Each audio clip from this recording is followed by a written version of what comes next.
Are you ready to take your leadership journey to the next level? On the leadership platform TLP, we don't just talk about leadership, we live it.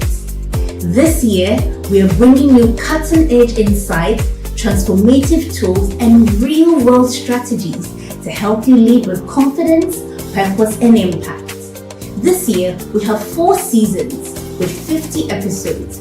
We will dive into themes such as leading self, leading others, and leading institutions. We bring you Leaders Are Leaders.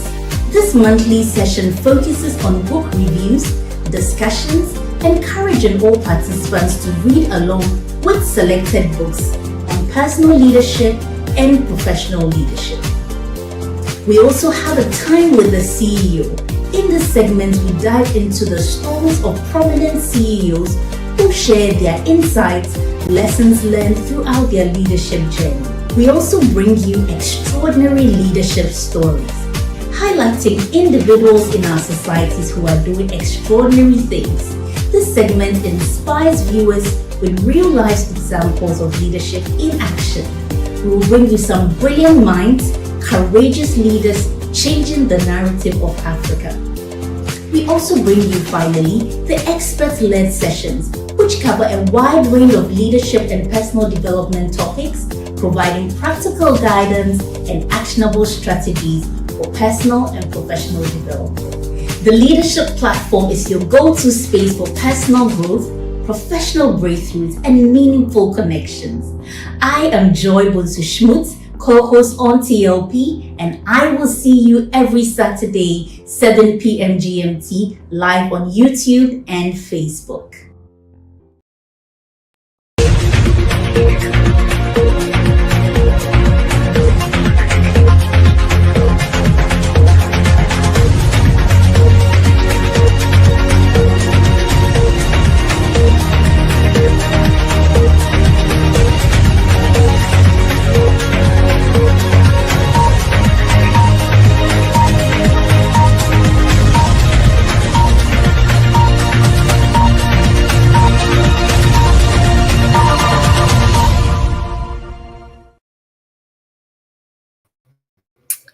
Hello.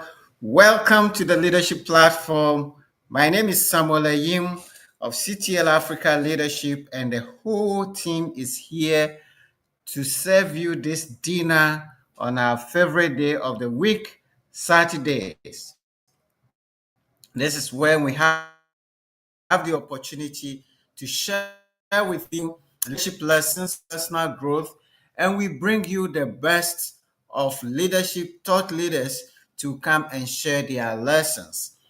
We have had an exciting first quarter where we focused on leading self. If you missed any of those episodes, please go back. You cannot be a leader if you cannot lead yourself. John Maxwell will ask, if you can't lead yourself, why should anybody follow you? So we spent the whole of the first 3 months of 2025 focusing on how to lead yourself, and we had an amazing season. We are entering season 2. Now that we know how to lead ourselves, we are here to learn how then to lead others. And we are privileged to have this evening somebody who is no stranger to this platform, and we will introduce him very shortly. And he's going to deal with an important subject, probably the most important subject of all in leading others. So if you're here with us, please introduce yourself. Let's know where you are calling from, and we will be happy to introduce you to the whole wide world. So the team is here. Joy is here. Sarah Jessiapia is here. Gideon is here. We have Vivian. We have Elizabeth, Hawa, and Priscilla. They're all hiding somewhere here. So supporting to make this a great evening.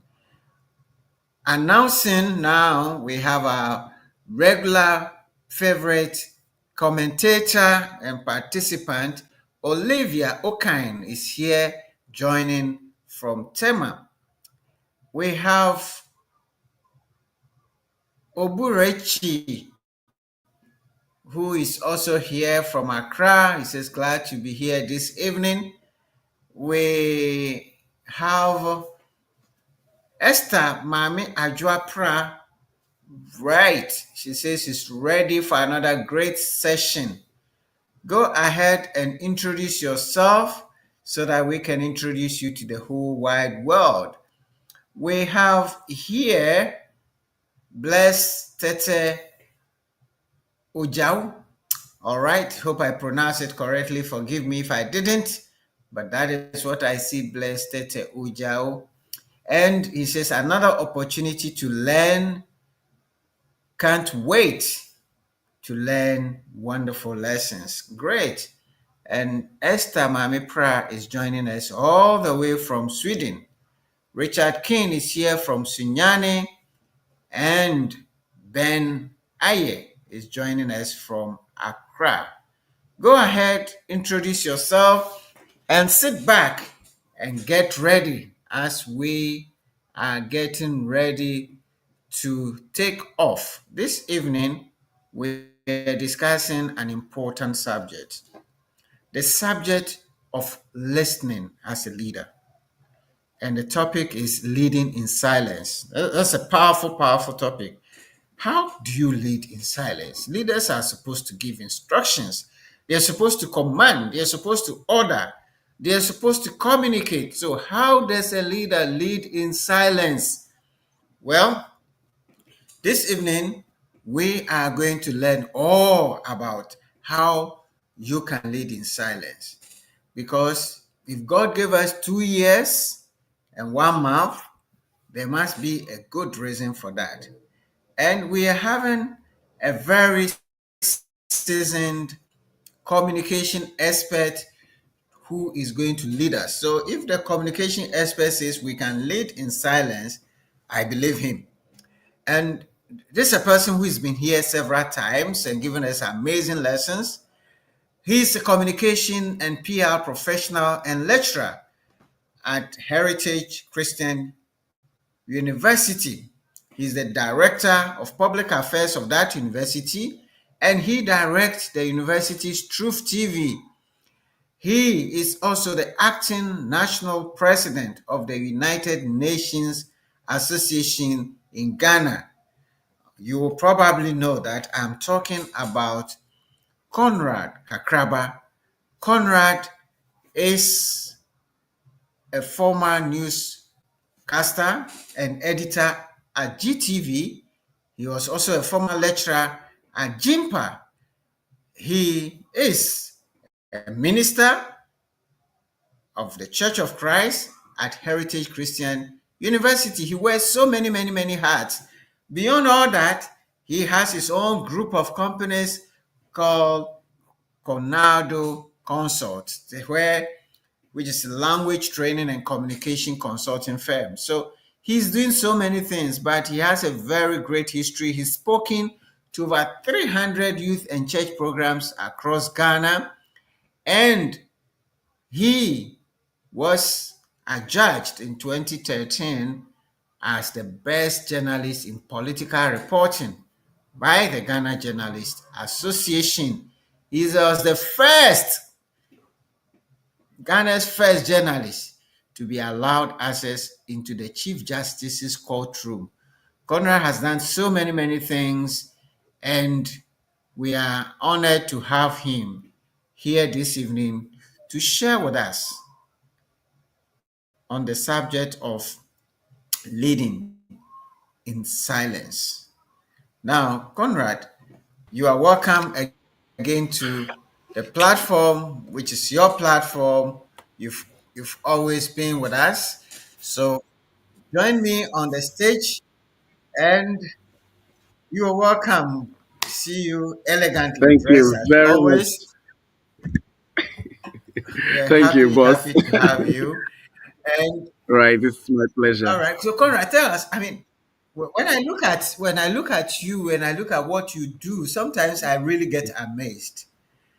And I asked myself, you're doing Mhm. 1,001 things at the same time. Where do you get this energy from to be doing Hey, all that? And I'm with you on several platforms. And so I'm just wondering, where is this coming from? Share with well, us the well, well, secret. well, well, well. The secret is God, oh God. He gave some of us 5 talents, and so we don't want to go and bury them and then come and say Yeah. later that, oh, I mean, we don't trust him, and he reaps where he has not sowed. No. This one he No, has no, sowed no, no. here, and so he's coming to reap from here as well. And so basically, I believe that um, our lives are to be given in service to humanity, and everybody has got a talent, a skill, an ability. And once you discover your potentials, you must live them out passionately. And with the power that God gives us, we are able to do marvelous things. Wonderful. Wonderful. Right. And you are a communication expert, lecturer at Heritage. Now, just before you go in, can you share just briefly a bit about Heritage? And recently, you guys had a presidential charter, and that was Yes. great. So Yes. Yes. please, Yes. Yes. why not give us a bit of Right. info? What is going on in Heritage? What's the latest? Well, the latest is that today we matriculated 509 students, and we are very Wow. excited to welcome a lot of students into the university. It's a very thriving community of academics and people who are compassionate and trying to be entrepreneurial. And so basically, our university, which you are a council chair for, is a university that you have all given us a vision to run with, a vision that is really, really touching. The fact that we want to educate people who are able to do a lot of things that God has placed in them, but with compassion and having a lot of character, conviction in God, demonstrating compassion, creativity, and then community. Those are our core values. And basically, we had our presidential charter December last year, which means that we are now a fully fledged university, very autonomous. And we also are celebrating our 10th anniversary this year. We just launched it last 2 weeks, and it is on the theme Marvelous What God Has Done, because God has really, really been very great in our lives. It's a university that is located at Amasaman in Accra, and we do programs around business administration, nursing, and midwifery, communications and media, and then IT and theology and community development. Thank you. Wonderful. Indeed, marvelous what the Lord has done. I mean, 10 years of the life of a university, and we have a presidential charter. It is indeed God. Anyway, thank you so much for that intro to Heritage, and we invite those of you who have watched. This is an amazing place to learn and to go out with entrepreneurial skills and to go and create jobs instead of go and look for jobs. On that Right. note, let me leave the stage for you. I'm going to sit back and listen in silence how leaders lead in silence. Thank you, Interesting. Conrad. Thank you, boss. Yeah, thank you.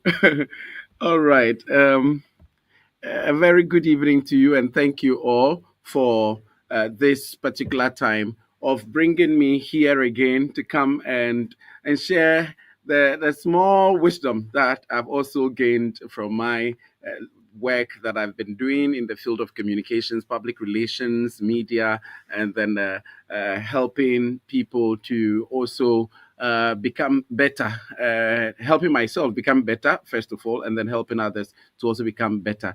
And today we want to focus on a very crucial topic, and the topic is on leading in silence, leading in silence, and leading in silence here. we are talking about how leaders, you see, as my boss said, leaders always want to be giving direction and be talking and be instructing others and all of that. But we are being advised that sometimes we need to lead in silence. We need to lead in silence, and that is by leading through the discipline of listening. How do you listen very well before you speak? And if we go to the next slide, the very first, you would see that there are some two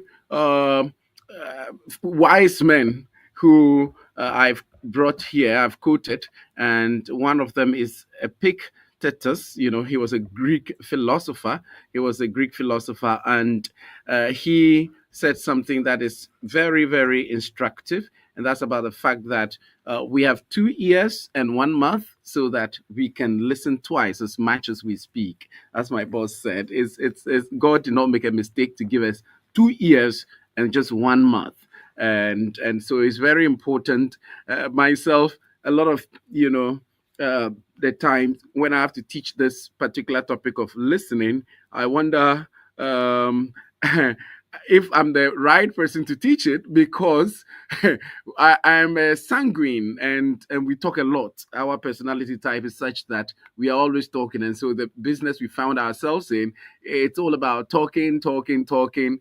And I remember when I went for an interview at GTV. I mean, when I was being interviewed to become a newscaster.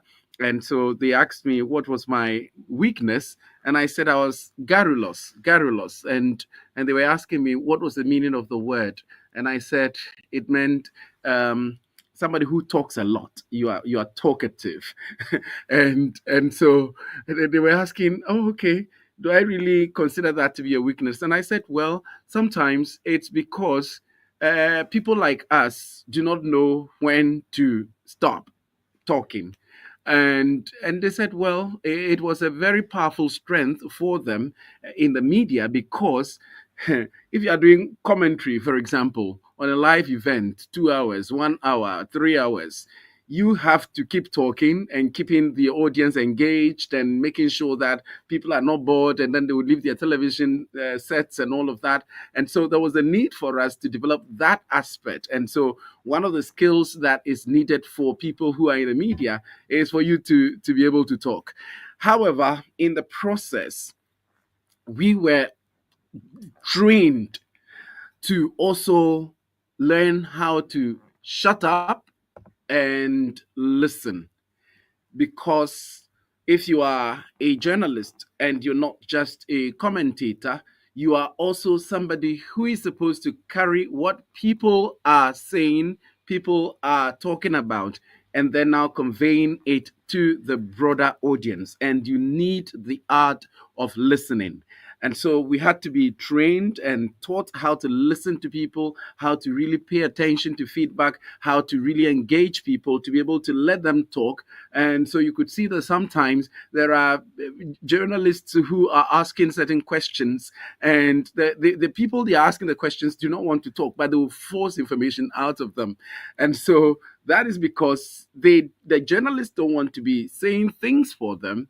They want the people themselves to speak, to talk. And so it's very important for us to be able to learn this art. And the Dalai Lama, another wise man, says that when you talk, you are only repeating what you already know. But if you listen, you may learn something new. And it's very key that we as leaders must know that we don't know it all. We need to listen to the other side and also make sure that we are learning something new, because it's only what you know that you're going to be speaking. But when you are listening, you'll be learning a lot of new things. And listening, so we can go to the next, and you would see that I've given a bit of an introduction there about what exactly listening is how it is important. And so listening is very vital for effective leadership, and it fosters trust and collaboration, because when you listen to people, people feel that you care about them, and they also want to be around you and to work with you. And great leaders understand emotions and unspoken needs, because people are such that we are all, um, sometimes we feel we are not very important in the scheme of things, and we want to just hold on and hold back, and also let other people do things, other people talk.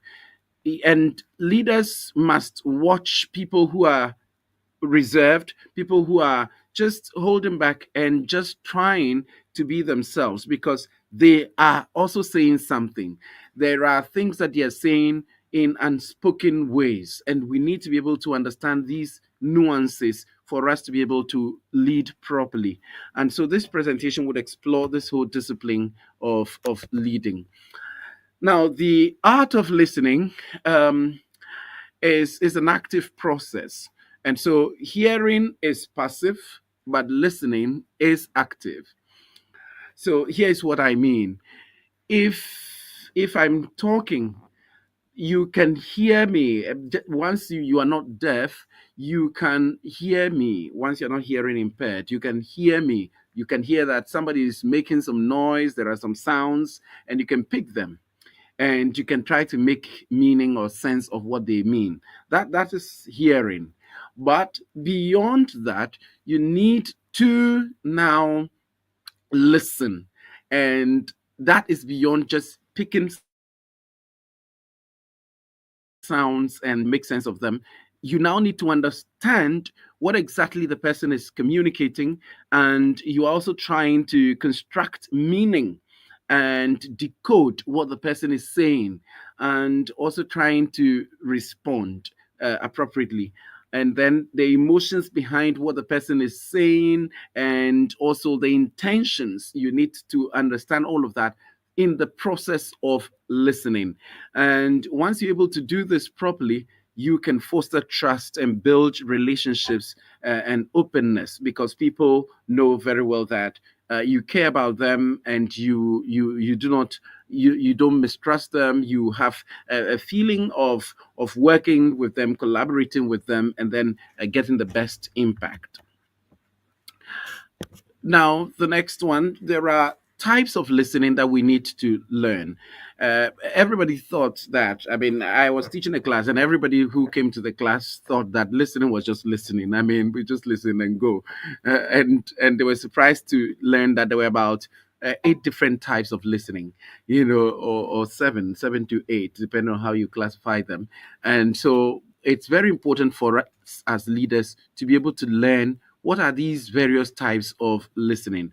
The first one that we need to know about is about active listening, which is about concentrating and acknowledging what the person is saying and the presence of the person, and then also responding thoughtfully. So that's about the fact that you're not just there and then somebody's talking to you and then you're not really paying attention. You must demonstrate that you are concentrating on the discussion, and then also you acknowledge the presence of the person, because presence is very important. If you do not acknowledge that I am around and I'm talking to you, it'll be very difficult for the person to respect, to show that you respect them. And so it's very important for us to acknowledge the presence of people, and we would learn a bit about how to do that, and then also to respond thoughtfully.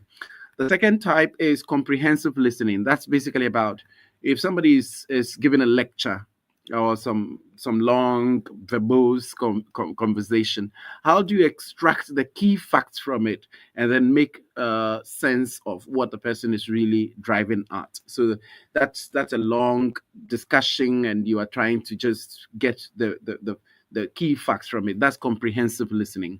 Then we also have critical or evaluative listening. That's about you are analyzing the content and then judging it based on your belief systems, your mood, your values, your core principles, and all of that. So you're not just listening to understand, but you're listening to evaluate and see how those are matching up with the principles that guide that organization or that system that you're operating.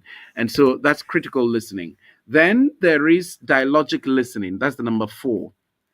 Dialogic listening is about learning through conversation. And if you're discussing something with someone, how do you ensure that you are benefiting from what the person is saying, and not just you giving the information, but also extracting some information from the person? Dialogue. So dialogic listening is also called relational listening. Then there is empathetic listening. Empathetic listening, as we know, empathy is about putting yourself into the situation of someone and trying to understand them and not just sympathize with them. Sympathy is the SYM is about with. So you're just trying to feel sorry for them, identify with them. But the empathy, the EM there, is about in. You put yourself into the situation of the person and try to really understand them. And so you understand the emotions and then their perspectives, and not just force your opinions on them. You need to understand where they're coming from, what they've been through, and be able to really understand what they want to communicate. And so that is it will take a lot of learning in order for you to be empathetic listener. And we all need to develop that aspect so that we can really understand people, because people, when you're speaking, they're not just sharing words, but they're sharing emotions. They're carrying certain passions and all of that, and we need to understand these various dynamics for us to be able to respond appropriately or engage them. And then number six is therapeutic listening, and that's what people who are doing psychology, or maybe they're doing counseling, and so that's a step beyond empathetic listening. So if you're a doctor, you are a clinical psychologist, for example, you'll be doing this. You would diagnose problems, and then you try to cure them. And so if you're in the business of diagnosing problems, human problems, it can be whatever other problem at all, and you're looking for solutions, which basically leaders do, because if you are a leader, you are looking for solutions to problems and how to improve upon lives. You would need this kind of listening, and that's about you listen with the intention that you help the person to change or become different, and also improve their circumstances in a very desirable way. And then we go to the appreciative listening. That's about your listening in order to look for the value in what is communicated. So if you're listening, you're not just listening to understand, but also to appreciate what is the value of what a person is telling me. What exactly is so significant about what this person is telling me, so that I can pick it. And you appreciate the beauty of whatever is being spoken as well. So, for example, if you're listening to an artist, somebody who is performing or is doing poetry, you would need to listen to them with this kind of intention, to appreciate the beauty of what they're doing. And so it's not just listening to understand, but you must have the senses of judging what is artistic and what is very nice. And so it's very important for you to also develop that skill if you deal with people like that. And then finally, reflective listening is about trying to summarize to ensure understanding. So whatever it is that you have discussed with someone, how do you also let them know that, in fact, yes, you have understood them?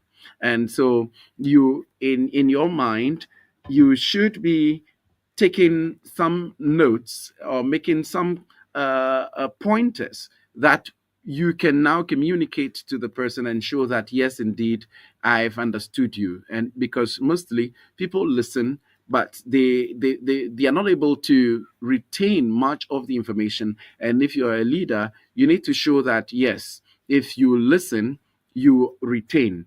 Because studies have shown that if employees speak to managers or their directors, about the directors are able to retain 60% of the information. 60% of the information. So 40% will be lost. They would not be able to keep it. That's how come it's important for us to still follow up with a written summary of what we have discussed. And vice versa, if you are talking to employees, you are a big man, a director, a big woman, and you are speaking to your subordinates, they can retain, just about 50% of what you have said. And so it's also important that you follow up with some kind of notes on what you have really said so that people can really retain. So reflective listening is about when you're listening, you're trying to, in your mind's eye, you're trying to picture what it is that I can take from this and then retain. And it's very important for leaders to be able to develop that, because mostly people come to us and then they've spoken with us, but we don't remember what they told us, and that makes people feel bad, that it's like you don't care about them and you don't really know. So mostly when people come to me, and then I take a note, and I want to note it down, because I know that I would have a lot of things in my mind, but I need to have some pointers of what we have discussed, so that the next moment the person comes again, I can easily refer to just refresh my memory on what we have discussed. And it's very important that leaders are able to do that. Now, the importance of listening in business and leadership, it is estimated that there has been about 20%, 21% higher profitability with engaged employees, which means that employees that we leaders have gone to, they have listened to them and all of that, that also has a lot of benefit on what the profitability of whatever situation that you find yourself in business and in leadership.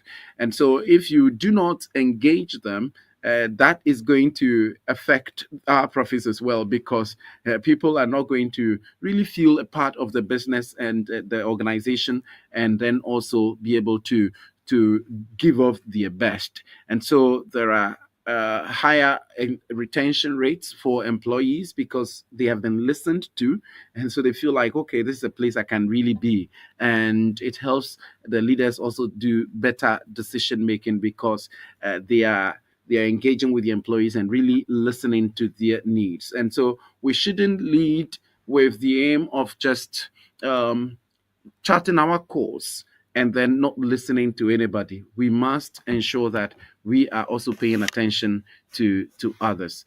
And then also, why great leaders listen. Now, the first reason why great leaders must listen, or any great leader at all, one of the key benefits that the person would gain from their communication is that when they listen, they are able to understand the needs of the people.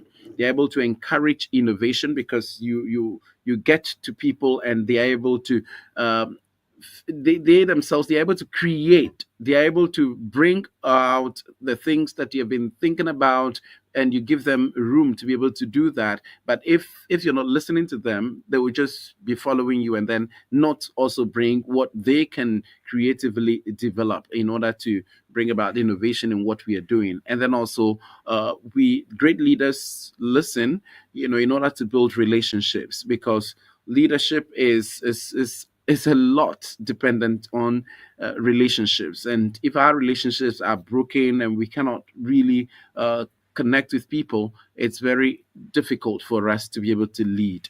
And so listening cultivates trust. It also helps leaders to actually be more effective, and also welcome diverse perspectives. So all of us must ensure that when we listen, we must try as much as possible to help our employees and our subordinates and whoever is following us, to also ensure that we together are building relationships, we are encouraging each other to innovate, and then also to understand each other's perspectives and our needs.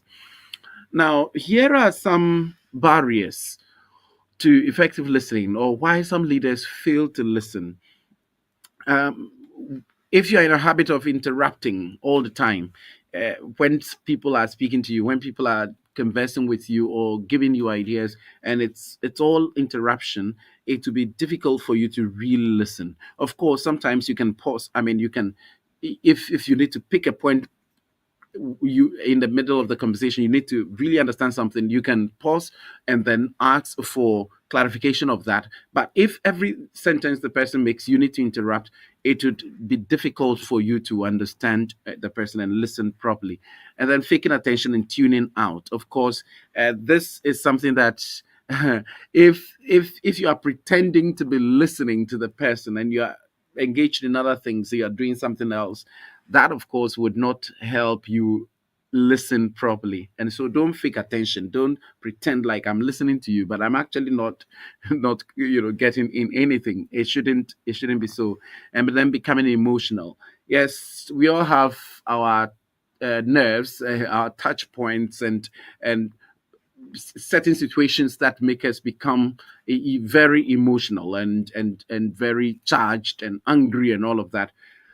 But if you're a leader, I've listened a lot on emotional intelligence on the leadership platform, and that should let us know that we need to be able to control our emotions and be able to understand how tempers can flare and what can make somebody not really be comfortable listening to you and that sort of thing. And so you have to you have to tone down the flare of emotions when you are a leader, and try as much as possible, because I've listened to a lot of young people, especially, the number one problem they have with their bosses is that whenever they want to tell them something, want to tell the bosses something, they come across with a lot of pushback and emotions, and they just you know they just shut them down, and that would not help at all. And then also jump into conclusions. You would always think that you already um, understand where I'm going and where I'm going to end, and so you just cut the person. No, sometimes you need to let people pour out their soul. And then also becoming distracted. Of course, there are so many distractions these days in our part of the world, and we need to be able to control them. The number one is the phone, the phone, and so if if we are going to listen to our circle, I mean people who we deal with, we must find a place for our phone. It's very important because phone is the number one distraction right now. And so if somebody is talking to you and you're holding your phone, sometimes it's unconscious. We all do it. I mean, I'm also guilty of that severally, and you're holding your phone. Once you're holding your phone, it means that you're not really ready to listen. That's the non-verbal communication. Of course, you may not be doing anything with the phone, but once you're even holding your phone, immediately it comes across that, hey, there is something more important here than what you're here for, and so hurry up and leave here. And even sometimes it's better to just hide the phone. uh, we are told that when you're invited for dinner or lunch or something, just put the phone away. Don't even keep it on the table, because if you keep it on the table, you are trying to also communicate non-verbally that there are very important things on this on this particular device, and I can't let it go. But you should give the person the idea that you are fully in, fully engaged, and you want to be part of this conversation, and you will not let anything distract you. So if there is something that is going to distract you, just hide it, just put it away, so that people would feel respected. And then prejudging the subject. Sometimes somebody has invited you And before you go there, you have already made up your mind what you're going to talk about. Of course, it's good to have some ideas or to think about, what the discussions may be about, but don't prejudge the subject. Don't assume for the person. Don't think you're not you're not how do you call them, you're not one of those seers or uh psycho people who love to read people's minds and all of that. Just try and go and listen to them, take away every other thing, and just go with a tabla rasa, a blank, paper, white, and try and absorb what they are going to say. And from there, you can now form your assumptions and conclusions out of it. But if you go with already prejudging the subject, that would not help you to really listen to them. And then wrong focus. Sometimes people are talking to you, and then instead of listening to them, you're really focusing on some other things about them.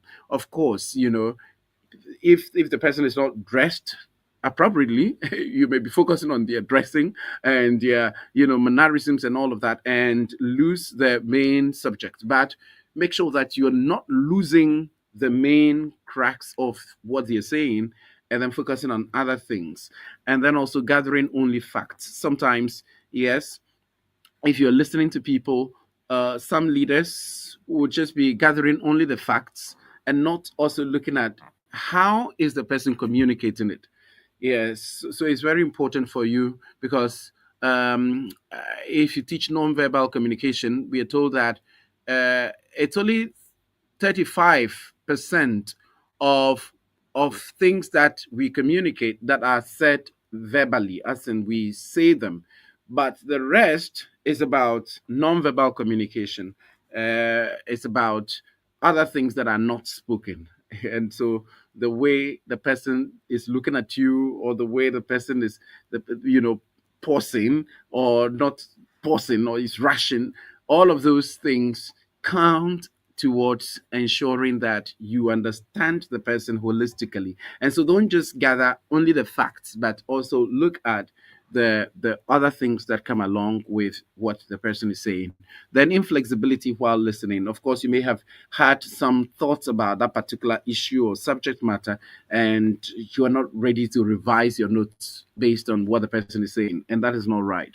You should always be flexible as a leader to revise your notes and keep improving, keep learning, keep understanding situations, because it's not always the time that, I mean, the case that at this particular time I've understood everything and nothing will change about it. No, things can change, and you need to be able to appreciate that. And then finally, avoiding complicated subjects. Of course, none of us loves complicated subjects, and so when we are called to a meeting and the subject matter is so complicated, people will just tune off. But as a leader, we must find ways in order for us to break down things that are complicated so that we can understand them, because this is about the listening. You are not the one speaking, the person is speaking, but you as a leader must find ways to try and then break down complicated things to your own understanding. And if you don't understand,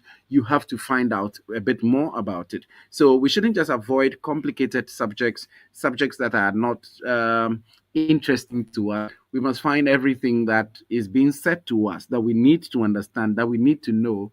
We need to bring it down to our own level, make it interesting for us, and be able to understand what we need to do with such information. And so it's very important that we learn that as well. Now, so listen. Uh, so before you speak, everybody says that you must try to listen, and you mustn't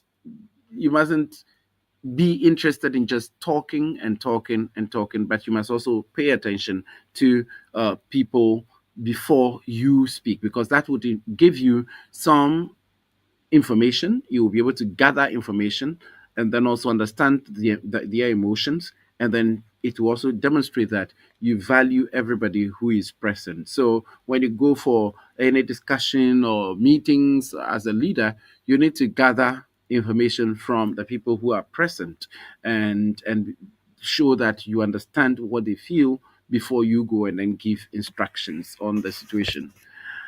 And there is something also about cultivating a quiet spirit. And so the Bible says in First Peter chapter 3, verse 3 to 4, that your beauty should be that of your inner self, an unfading beauty of a gentle and a quiet spirit, which is of great worth in God's sight. And so a gentle and a quiet spirit is worthy in God's sight. And what does this mean? The fact that it's not always the case that you are the one who is leading the charge, and you're just seen as instructive and always commanding and all of that. Sometimes people must see you as somebody who is also quiet and gentle and understands human beings, and you practice mindfulness. That is, you focus on conversations like what we just discussed right now, avoiding all those barriers. Uh, you focus on the conversations, really show that I'm part of this, and I'm not coming here, to distract anybody with my phone, or to just prejudge topics, and then I already know it before I've come to you. No, you should cultivate that spirit of mindfulness, that when you are having a discussion with someone, you need to demonstrate that you can also have a silent spirit that can listen. Then you set boundaries as well, and I've already said it, that we need to minimize the distractions. For example, the phones, especially in our generation, is the phones. And then also encourage dialogue, provide open spaces. People do not want to feel like they are being intimidated, and they have to always they feel bad talking. Yeah, you should find a way that you can encourage dialogue. If the person cannot talk in public, find a way to invite them into a quiet space where they can feel free to express themselves. And this has really helped me a lot as a leader, and also as somebody that works with others, under others, because I've seen that when there are situations and you have a certain position on some issues. Of course, in public space, you may not be able to intimate those clearly. And so it's good to arrange a meeting and then try to engage with the person on the quiet. And as leaders, we must be ready for such moments of quietness where people can come to us and be able to express themselves. But if we shut all doors and nobody can come to us, somebody I may has something to say, but this person, they don't know that he's approachable, and so it's difficult for you to go and express your thoughts to them. That can really be a big barrier. And I've discovered several things in my quietness. A lot of the times that I've been quiet and gentle, I have learned a lot from there than in situations where I am always talking. And so I've learned that you will never know certain things until you come across and you cultivate the spirit of quietness and silence, and then let people talk to you. Yeah, because a lot has really been learned from me giving myself as somebody who is leading in silence, trying to let people talk to me rather than me always talking. Yeah. And how do leaders demonstrate that they are actually listening, or that they are, first of all, you need to demonstrate engagement. Once people are talking to you, as I said earlier, let them see it from your whole self that you are present. That's the first thing. presence is key. If you're not present, if you're distracted, you're looking elsewhere, you're focusing on this different things. You are, of course, sometimes we may have situations where we really have to attend to something that is critical within that space of time. Let the person know that yes, at this point I would need to check up on this because I don't want to miss this particular aspect. And so please forgive me. Let the person know so that it's not like you are you it's just a habit of yours that when they're talking to you, you are always checking up on something that is very crucial. No, have time when there is the need for you to meet someone. And then also verbal affirmations. If they're talking, you need to show them that you are actually listening by the way you nod or the way agree with some vocal cues, or you say things in response, to show that yes, you are affirming what they're saying, or you disagree with what they're saying. And then you should use technology as well to run surveys and feedback so that people can know that indeed you care about them, because you may not be able to go and talk to everybody one on one, but you can use technology to survey, to give feedback to yourself as to what exactly people think. And of course, sometimes if it's anonymous, yes, they feel better to express themselves. Suggestion box, we've been using suggestion boxes, at workplaces. Yes, these days, people are trying to step down on that and use technology, fine. But once it is anonymous, people would feel a lot more better to express themselves. And then follow through as well. You must make sure that if people give you feedback, you must follow through. Don't just keep it to yourself, but you must show that you are working on it, or you have done something, you've understood them, and that sort of thing. And then we are wrapping up quickly. And then we must also schedule sessions, create regular opportunities for people to talk to you. So always have a session once a week, once a month, or whatever it is that you can accommodate. But make sure that you have regular sessions where you can have time for people. My boss always has some time. He's the president of the university, and he doesn't want to run the kind of approach that we all know, like the presidents are so distant from the students, and you see them only on matriculation and graduation and all of that. No, he says he wants to run an open door policy. And I was his executive assistant some time ago, and he says, Conrad, I want you to open my doors to anybody, especially students, and let them come. Of course, you will need to book appointment, but if it's a student that is coming to me, make sure that you don't prevent them from coming. And you have to make sure that you tactfully, meander between getting unfettered access to the president. Like every time there's somebody coming to see the president, and a lot of complaints, of course, but he also feels that, yes, I must meet them. And so we try to create certain sessions where he can easily engage with students without passing through any of the formal channels and all of that. No, he knows that information can be filtered if it passes through a lot of channels. It can be filtered when it goes through a lot of channels. And so sometimes he wants to directly meet with a person and then talk to them. And that, of course, shows that he's somebody who is empathetic and he really wants to listen and act on feedback. And then reflection. You have to summarize and respond thoughtfully. As we said, reflective type of listening where people have spoken to you and you need to show them that you have understood what they have said. And so at the end of every discussion, just let people know that, yes, these are the key things that I've taken away from this. And all of these will enhance collaboration, retention, decision making, and by showing that you really listen to people, and then also you value their feedback.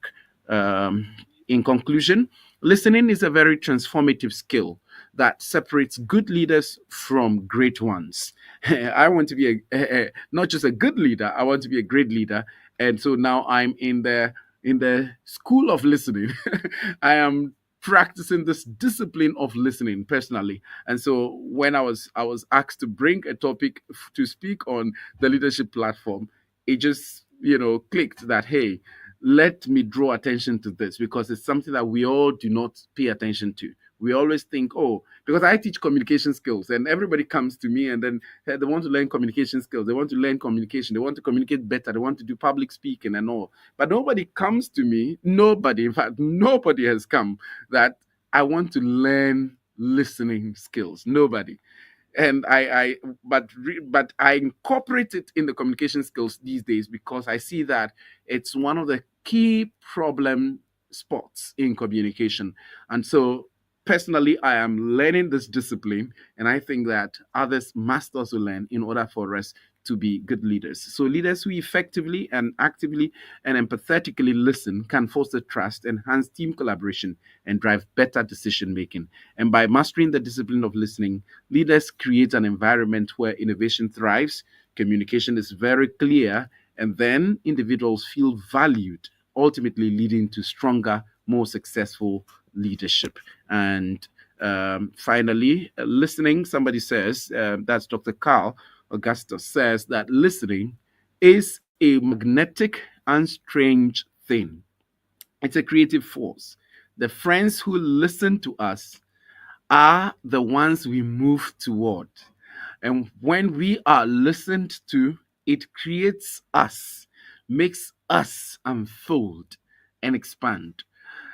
All these philosophical words, what it means is, I've seen something, and I see this a lot, around me. I see that I'm able to attract people who I pay attention to, who I listen to, because people are full of problems, issues, and they want to talk to someone. They want somebody to listen to them. But the world has not created avenues for listening. It's all about talking and becoming, great, and leading the charge and doing things and all of that. But we have not created this discipline of silence and listening. And so people would gravitate towards you if you're giving them the opportunity to be heard.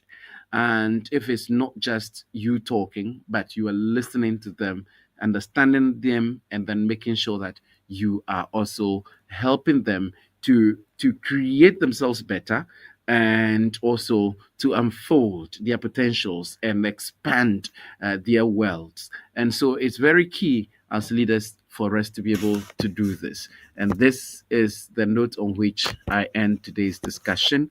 And I pray that God Himself would help all of us, to be able to lead in silence through the discipline of listening. Thank you very much, my boss.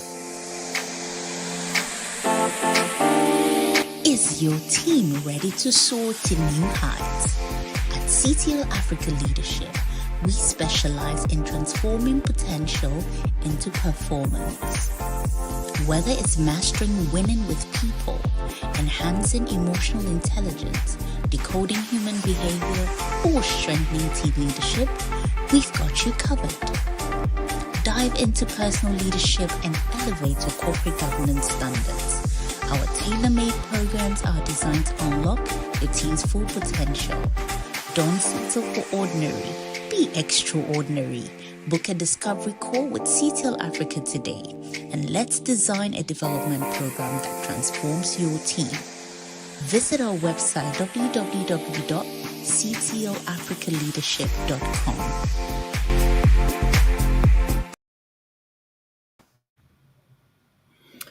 Wow. Thank you, Conrad. Great lessons here. And I'm sure that we have all learned a lot. My takeaway, when you speak, you are only sending out what you know. But when you listen, you have opportunity to learn new things. This is a great lesson. And Conrad, thank you so very much.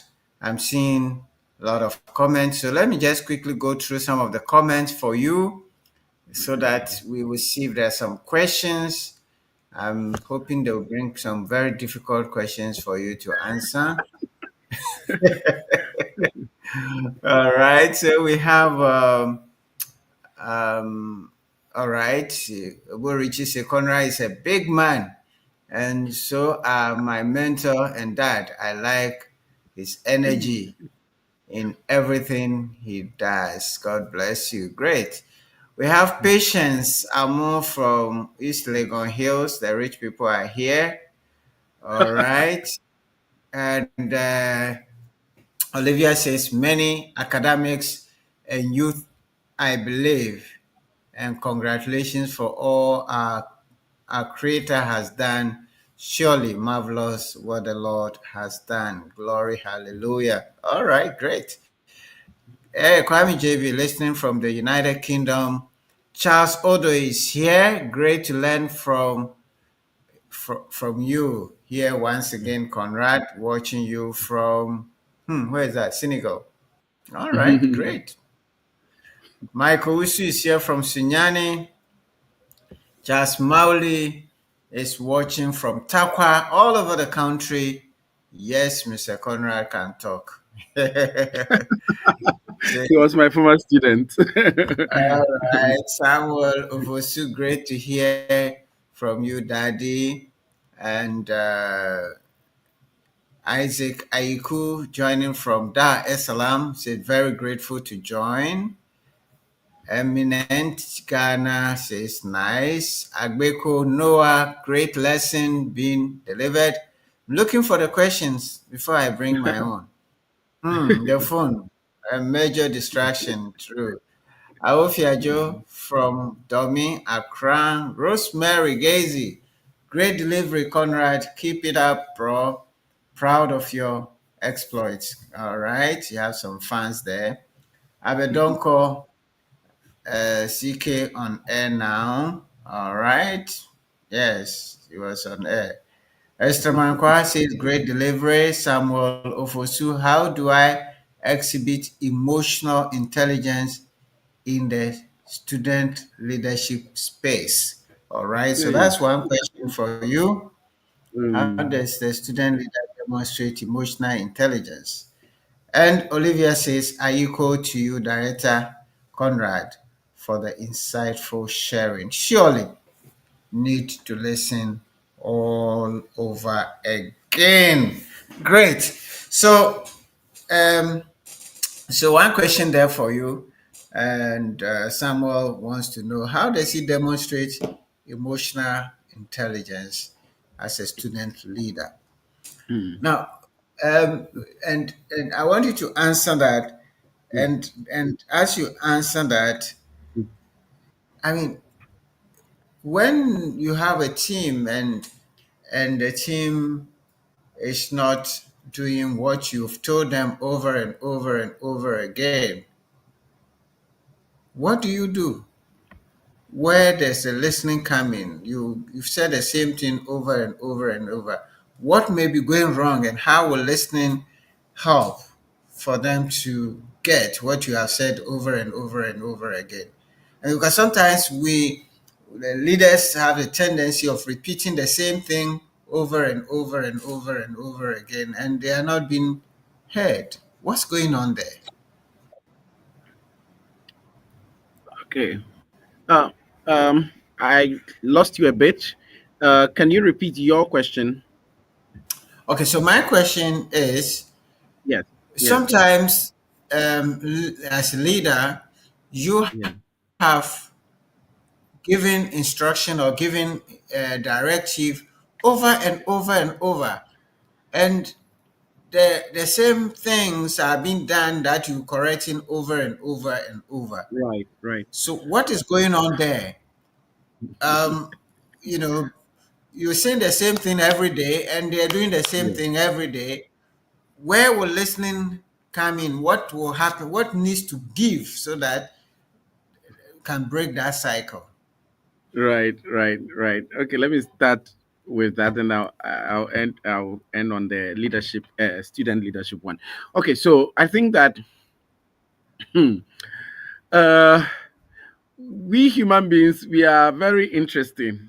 And so there are different things that could account for that. First of all, maybe the person is just not good enough for that particular task. And so no matter what you do, I mean, he or she cannot seem to bring themselves up to speed with what needs to be done. And so is either you change the person or you send the person for some kind of training that would help them to be able to do it and do it well the way you expect them to do it.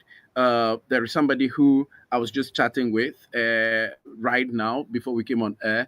The person just came to me and was like, the person does a lot of communication work at their workplace, but always there is something that the boss is not finding right with the communication that she does, and so would love to go through some training with me. And I said, fantastic. I needed to really understand what exactly is it that your boss does not understand about you.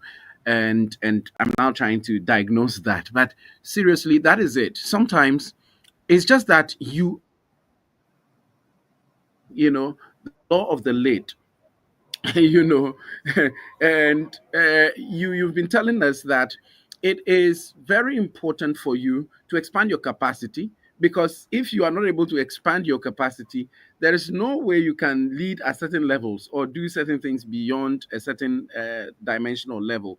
You need to do more if only you have built yourself to that level. And so people need training and mentorship. Sometimes it's also that they have a crushed spirit. And I've seen that, people have a crushed,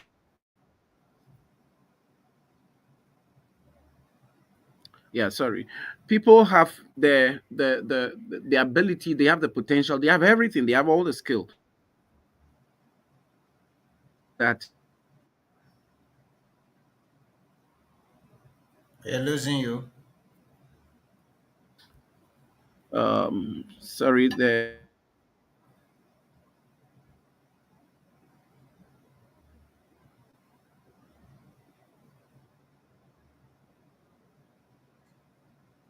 All right. I think we have lost Conrad briefly, but send in your questions. I'm seeing place for education at a basic level. When will this value be included in the school curriculum across the nation? Well, Olivia, we need a minister of education there, but also running on the screen at CTL, we have this course on personality studies where you can have an assessment. People are different and people listen differently. So knowing the personality of people is an important tool to be able to learn how to communicate with them and how to listen effectively to them. So if you have a domineering person who is choleric, he's giving instruction, he wants direct answers, you don't go on and on and on talking. All right. So you have to learn. If you have a compliance C person who is analyzing information, then you know the type of information you have to give, because different personalities listen different. And if you don't know the personality, you may be giving information in a form that that personality will not appreciate. So that will also affect listening. It's very, very important that we present information in a way that is easy for the people to listen based on their personality style. If you have a domineering person and you go and give plenty information. If there is an accident, he wants to know what caused it, what can be done. All the details of how the car went up and down and the running and every detail, that will not be for the domineering person. But if you have a C person who is a melancholy, who is analyzing, wants every detail, if you just go and give a straight answer or a summarized report, that may not be useful in terms of his listening. So that's also very, very important for us to note. All right. And welcome back, Conrad. Yes. Yeah. Abigail here, joining from Denu. Glad to be here with Conrad. I admire his eloquence, courage, and enthusiasm towards his work. Great. So, Mm. all right. Just before you Mm. left, when you left Right. us, I was just trying to share that Yeah. the listening skill of people also depend on their personality. Different Exactly. personalities listen differently. So Right. if you're communicating with people, you also have to understand their personality to be able Exactly. to present information in a form and in the way that they are ready to listen, especially if it's your boss. Mhm. You have to be careful. And I was saying that we have a course on disc personality where you can come and do a test. We'll give you a 30-page report on your personality and how your personality can interact with other personalities and how you can effectively communicate with different types of personality, and you also how you can listen to different types of personality, because when people are speaking, they are speaking from who they are, their personality. Mhm. So once you Mhm. understand the different personalities, it enables you to listen better. So if you're listening, for example, to Conrad says that he's sanguine, which is in the disc model, is an influential person. This very talkative people, they don't just have a summarized way of doing things. They like to say so many words to communicate simple ideas. If you know that Conrad is a sanguine, then you give room for him to speak and talk a lot. You don't just cut him, because then he will feel slighted. But if Conrad is a D, then you know when he's talking, he's going to go directly, and you have to appreciate that. So different personalities also communicate differently, and listening requires us to be able to understand people's personalities and to know where they are coming from, and to Right. appreciate. Talking about appreciative listening, to be able to Right. appreciate what. Yeah. Thank you very much. I'm not Mhm. seeing any question. I don't know if Joy has any question. Let me see. Yeah. Or Sarah is there here. Sarah, you are Okay. here as a coach. Listening plays a very important part in coaching. And Conrad talk about reflecting. For people to know that you're listening, you have to reflect their words back and ask, I'm hearing you say this. Is this exactly Mhm. what you're saying? Because sometimes somebody says something and what you hear is not exactly what they are hearing, they are saying. So, Sarah, what sayest thou? Yes, indeed. I do agree that as coaches, most of our work is based on listening, right?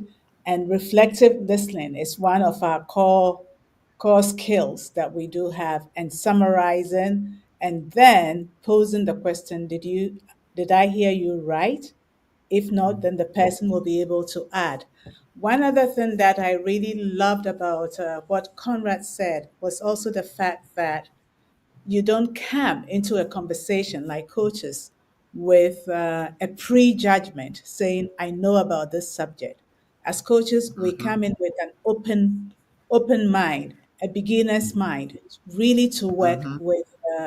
with whoever comes to us for coaching. And as leaders, this is exactly what we do. We don't prejudge, no judgment at all. That will make the person or the employee you're working with feel safe and build that psychological safety space for the person.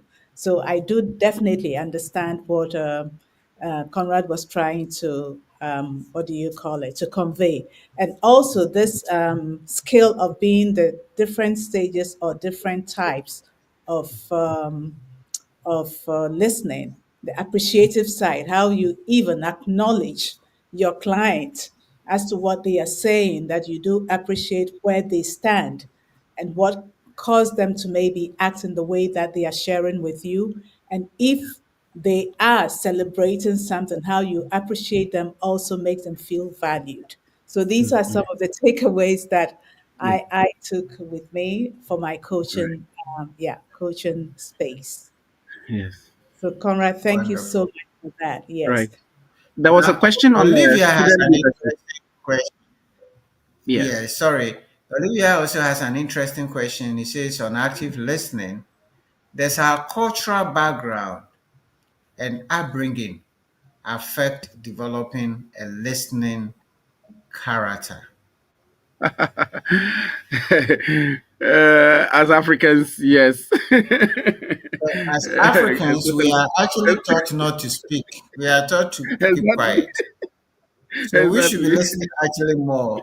But are we? Exactly. So, Conrad, this one is a difficult question, so it's for you.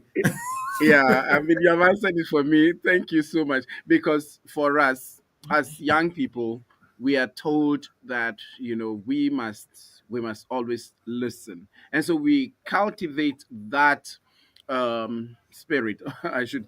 They help us learn it right from where when we are young, and as to how we are able to use it when we grow, that is where the issue is. Because when we also grow, then we feel that everybody else must be listening to us and we must be speaking.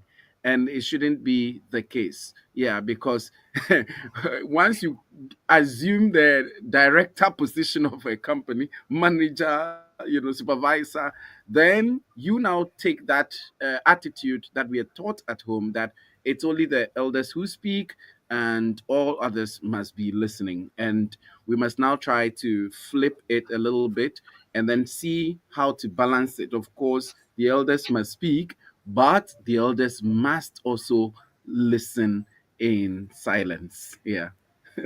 Yeah, and And Conrad, the other side is Yes. that the fact that Right. somebody is silent doesn't mean that he's listening. So, what we're being taught that the child must not be heard, we're Right. not that way. It's not that the child is listening. Mhm. Now, I think it's the president who, in one of his sermons that I remember very well, says that there's this child in was driving with the father. He was in the front seat, and he gets up on the seat and he's jumping on the seat. And the father says, "No, no, no, sit down. You're going to hit." And then he will sit down for 2 minutes. He will stand up again, and then after the third one, the father just hit him. Wow! I say, "Sit down." Yeah. He sits down, and he says, "Okay, I'm sitting down, but I'm still standing." Okay, so sometimes we Yes. force We are people. speaking exactly attention. We create an Yeah. environment where people Right. will think they are listening, but they are Mm-mm. actually not listening. Mm-mm. Okay, and that's, I mean, the first question that I was asking. Yeah. Sometimes people are, and I have that, I call it dismissive silence. Now, when Uh-huh. I think you're disturbing me a lot, and I just want to get you off, I just put on my dismissive silence. I keep quiet and listen, and let you say, and I go. But that's not the kind of listening we are Yeah. teaching here. The kind Exactly. of listening we are teaching here is, you said it, active listening. In other words, we Yeah. are listening Yeah. to understand, we Yeah. are listening to appreciate, we are putting Hmm. ourselves in your shoes to completely understand what you are saying so that we will know the right responses. Okay. And Exactly. that That's it. requires active listening, requires you to come in and maybe Yes. ask, like we are saying, I heard you say this. Is that exactly Yeah. what you mean?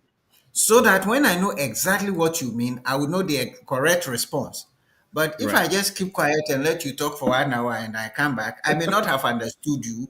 I may have Anything. just wrong Mhm. conclusions from what you said Yeah. when that was not what you meant. And that's why you Right. see these politicians come to talk, and then it takes another two, three, four, five politicians to come and explain that that's not what he said. Yeah. It's true. All right. So I don't know if It's true. I But can thank see you what so much for that. something. yeah, Yeah. I would And then, like to add, yeah, yeah, I would like to add to that. But Conrad, before you went up, there was this question on the emotional intelligence. So exactly. Yes. yeah, maybe if you could go and answer Okay. that, I'll come Yeah. back. That's fine. So Samuel Ofusu asked that how can he demonstrate emotional intelligence as a student leader? So, uh, basically, as a student leader, there are some constituents that are involved in what you're doing. The first constituent is you are leading students, and of course, you're also interfacing with management and maybe external stakeholders. So, first of all, you need to um, appreciate the environment that you find yourself in and be able to understand what the various interests of these constituents are. Then the second one is self-awareness. You as a person, who are you? As boss said, your personality type matters a lot. So if you're coming across as somebody who is always instructing people and commanding and all of that, students will find a way to also resist. But if you are using persuasion and trying as much as possible to relate with them and listen to them and be a part of them and understand their needs and their concerns, you can easily table them to management or whoever you are dealing with. And so that's very key. And then finally, I think that also, as a student leader, you have to be able to have that attitude of servant leadership. Yeah, because if you see it as just an opportunity for you to be commanding and then also lording it over others, students will always find ways to demonstrate against you and all of that. And so you must make sure that you cultivate that attitude of servant leadership in order for you to really lead well as a student leader. Thank you. Well, thank you so very much. Sarah, you wanted to say something? Yes, yes. There's this question that is saying in relationships where people find themselves being the listener, how can they shift the dynamic? Because some of us find ourselves just always listening and we are not given the space to even Mm-hmm. contribute. So, how do you shift the dynamic? Okay, Conrad, Well, that is a difficult question, so it's for you. yeah, I understand very well. That is very difficult. Yes, I know very well that, and I've had that particular situation as well in my relationship, of course, with my wife because of our personality types. Because I am the I or the S, in the sanguine and the influencing type, and she is phlegmatic. So, which means that she is always cool, calm, collected. You don't find her anywhere in all the spaces that I am jumping up and down. You won't find her because she doesn't like those aspects of societal, like, relationships and all of that, because she's very reserved. And so it tends to be that she would always be the one that must be listening, and then I am always talking. But as I said, I am myself undergoing this school of listening, trying to lead in silence in the home so that I can also now take the back seat where I now try as much as possible to listen, to understand, and also be able to respond accordingly. And so it takes practice, consciousness first of all, or self-awareness, and then you now have to practice. That's why we say it's a discipline of listening. And once you see that it's always the case that you said one person is just listening, you now need to be conscious of the fact that you need to flip it, and then you also take the other side, and then it becomes mutual. Thank you. Okay, and I would like to add that also those of us who find ourselves on the listening part, if you have noticed that pattern, it would be good to voice it out, saying, I have Mm, noticed the pattern that so, so, and so. Or right. if you have something to say, you simply say, oh, I need space also to contribute to this discussion. I I mean, love that way it's Mhm. respectful. You are not Yeah. batting the person, or you are not saying to the person that you are always dominating. But there are Hmm. ways that you can diplomatically Yeah. create a space for yourself. I love that. I love Yeah. that. Thank you, mom. And also, especially when it comes to teams, and you are the leader. Facilitator. Yeah, Yeah. yeah, the leader or the director or Mm, whatever, say, I'm mm, curious. I've yeah. seen that you've been silent, and I've seen you nodding your head or whatever. I'm Mm, curious to know okay. your contribution. That way you create a Exactly. space for the people also to share. Right. I love Yeah. that. Thank you. Thank you. Yeah. Yeah, and it's important that the fact that people are quiet doesn't mean that they don't have anything to say. Nothing Exactly. to say. All right. It's true. Yes. So silence does not mean that he doesn't have anything to say. People have a lot to Exactly. say, but Yeah. some Yeah. of the people, based on their personality, you have to draw them in. You Yeah. have to know why the person is silent all the time. Mhm. Is it Yeah. that they've checked out and they just leaving you to your fate, do whatever you like, or you stifle them, or whatever. So once you diagnose the situation, then you have to try, because when people are silent for too long, it's also no. See, in such a what so apotra or okay, this is when they thought there's too much water goes into the throat, to the frog, it will make all. Okay, so you don't have to overdo it. But the last question, we are running out of time. But one thing I wanted, Conrad, you work a lot with the students and the young people. Mm. The new generation is different from the old generation, because Yeah. in the olden days, when my village, I didn't have any book. So whatever the teacher told me was correct. But today, the new generation, they have all the information in the world. They know more than the teacher. They know more than the Right. boss. So, what should leaders leading Gen Zs, what will you say to them in terms of listening and so on? Right. Hmm. This is a tough one. We are all walking that tightrope. Yeah, Yeah. because it's difficult, very difficult. But at least some of us that are millennials, we are closer to that Gen Z, and so we are able to appreciate them better than your type. Yeah.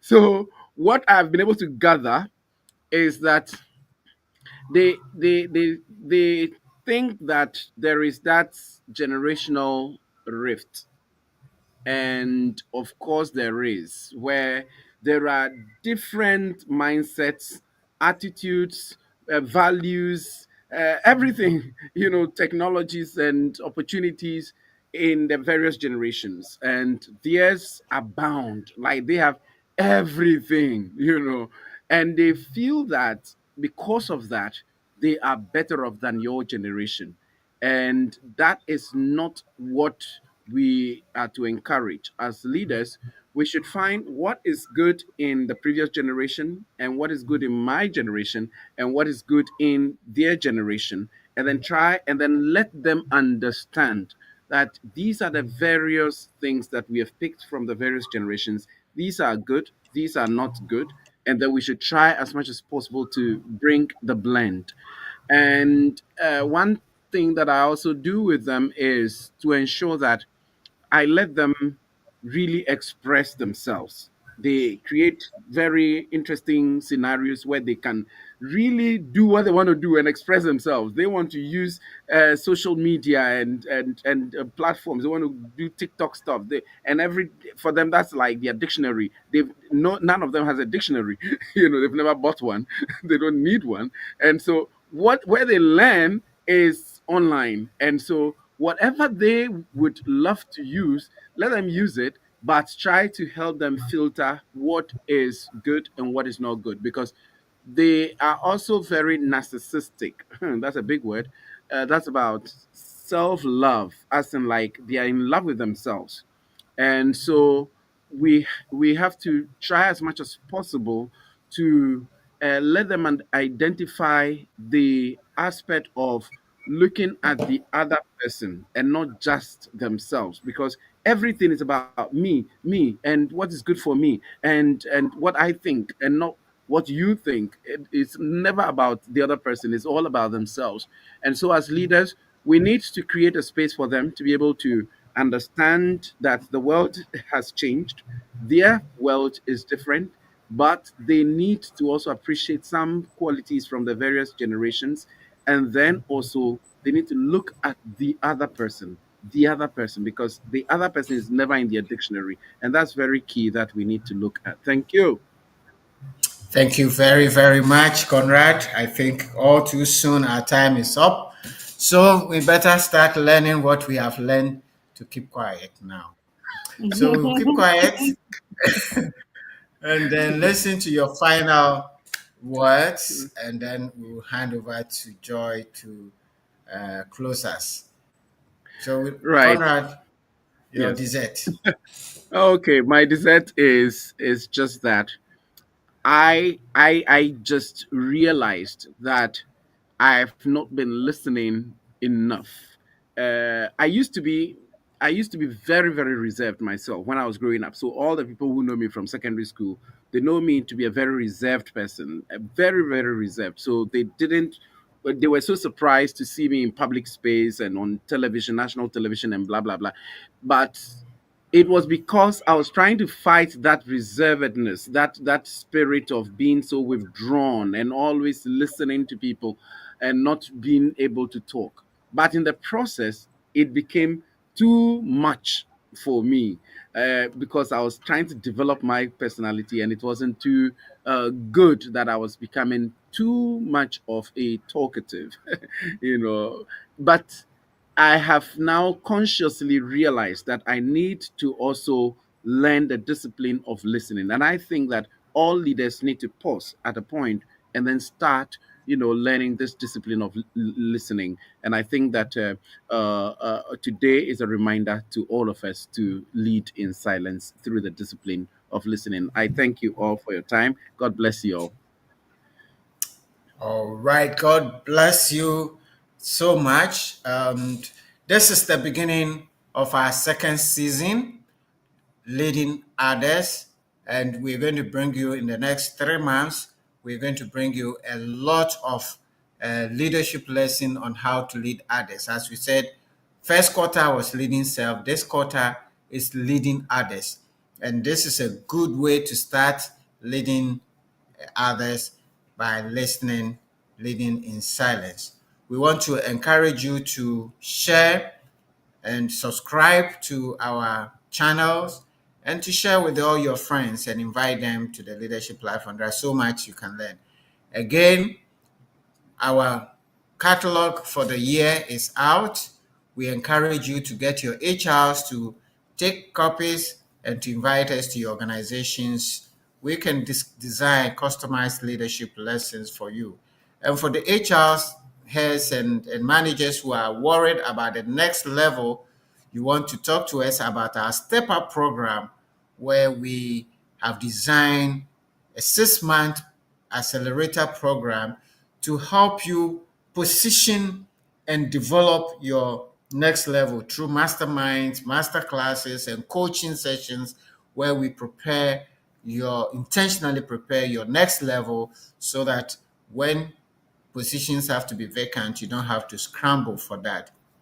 We also invite you to sign for our growth journey 10-week intentional growth program, which will help you to develop yourself in a way that will help you to become a better person. Many, many, many more programs. We encourage you to subscribe for the disc, which is the personality profile. You have a 30-page report on all aspects of who you are, how to understand other people, how to relate to other people, how to communicate to other people, and we'll hold your hands, we'll debrief that with you.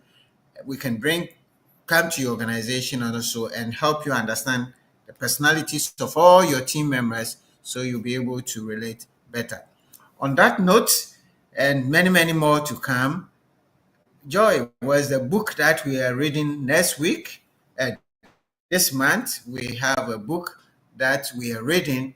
And for the book for this month is Treating People Well. And this is in line with our theme for the quarter, Leading Others, treating people well, how to master the social skills to thrive in relationships and in this world. So please, our partner Cameron will come and Tika Cameron will come and summarize this book with us at the end of the month. But read with us look for the book online and read with us. On that note, thank you very, very much. Have a good night. God be with you. Find space for God as Sunday comes, and find a space to worship your God in a way that is pleasing to Him. Good night. God bless you. For over a decade, CTL Africa Leadership has been more than a service provider. We are your dedicated partner in leadership growth, specializing in leadership development, corporate governance, strategy, culture, change management, and customer service. We focus on relational skills and personal growth essentials for effective and sustainable leadership. Our approach blends masterclasses, mastermind groups, gamified learning, and executive coaching to create impactful and engaging programs. Introducing our 2025 Corporate Development Catalog. For all heads of organizations and HR leaders, call us now to request your copy today and take your organization to the next level in 2025.